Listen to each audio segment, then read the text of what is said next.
Damien always talked about telling his story and making this movie and having it be about excess and having it be about decadence.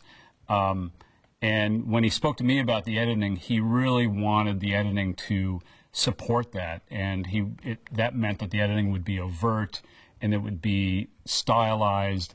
It would do a lot of heavy lifting. So as an editor, that's very exciting because we don't often get the opportunity to work in different styles and do certain things stylistically. But also, I had an idea that it was going to be a big job. There was going to be a lot of cutting and a lot of heavy lifting, a lot of moving parts. So I was both excited at the prospect, but also a little afraid.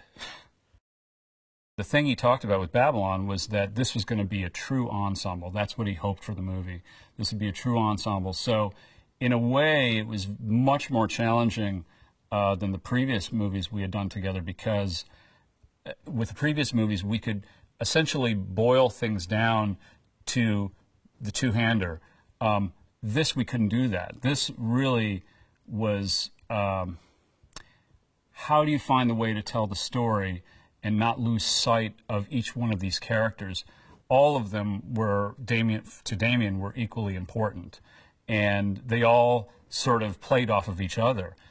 One person's storyline hinged on another person's storyline. So we couldn't do what we had done before, which was kind of distill in a certain way where it really came down to one character or two characters. This was something that we knew out of the gate was going to be more complicated.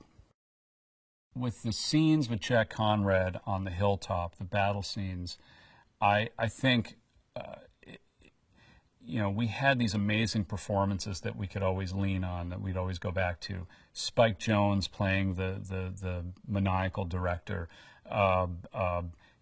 Jack Conrad, Manny watching Jack. I think all of these things were the heart of that scene, of that section. So in a way, every time we went back to that, we knew we could always lean on those characters. And so the idea was, as long as we didn't lose those characters, and those characters include Jean Smart playing Eleanor, who's kind of taking notes and watching this through these opera glasses from afar. As long as we always checked in with our characters, we knew that we'd be keeping it honest. We knew that we would not just be reveling in spectacle. The spectacle was meant to kind of tell part of the story, but the real story was with the characters. So as long as we didn't stray too far from the characters, we could kind of keep everything under control and keep everything in check. I've been very lucky with to get to work with Damien and collaborate on movies that feature incredible characters that he's written and created, and also feature incredible performances. And one of my favorite scenes in that way is the scene with Eleanor and Jack in Eleanor's office. Jean Smart and Brad Pitt give these two amazing performances, and that was a scene that was very different than a lot of other things in the movie. Again, I've mentioned, Damien really wanted Babylon to be about the excess and the decadence, and it's certainly about that in the content, in the story, but he also wanted the editing and the storytelling to be very stylized, very big, which is why it's a movie told with montages and cross-cutting, parallel cutting. But then, he also wanted to be able to slow things down and have room for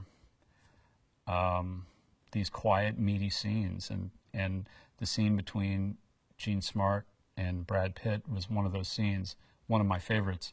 That's something, as an editor, you just try to stay out of the way of the actors. You try to help the characters by showcasing certain moments and certain reactions. And in that way, it was abundance of riches, all the dailies coming in. I mean, every piece of coverage of both of them was really fantastic. So, you know, it was really an abundance of riches. But it really is, it is a matter of trying to be there and support in terms of, like, you know, stay on this performance a little bit longer because something amazing happens. Stay on this longer so that their eyes can meet, so that the characters really feel like they're connecting. But really, it's about staying out of the way. You want the editing to be invisible in that scene because all you want to be left with is what the characters are saying and how they look at one another. Diego Calva was incredible to watch as the dailies came in, because he immediately had this presence. I mean, he could kind of own the screen. You could just, you know, there were moments where I would just want to stay on him and not cut. I just want to stay on this look he was giving. And there was something in his eyes. I think great actors have it. They can own the screen. And I was really delighted and amazed that, I mean, it was beyond my wildest dreams where Diego could do that. And he could do that in scenes with Brad Pitt, with Margot Robbie, with Gene Sparrow, you know, with all the characters. He could kind of hold his own. And that's a unique quality, and not every actor has that. A lot of actors don't have it, but some of the best, you know, in my experience, some of the best definitely have it. And Diego, he just has something, and I'm looking forward to seeing more of him and seeing what he does next. I realized that Brad Pitt, the way he would portray Jack Conrad, that character really became, in a way, the protector. I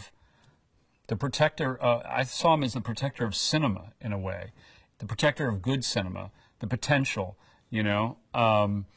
And I really got to a place where I believed that for Jack Conrad, this artist, you know, he saw himself as an artist. It went beyond making money. It went beyond the film business. It was about, how do you make art? How do you make a lasting impression? You know, how do you make something that is that will be there forever?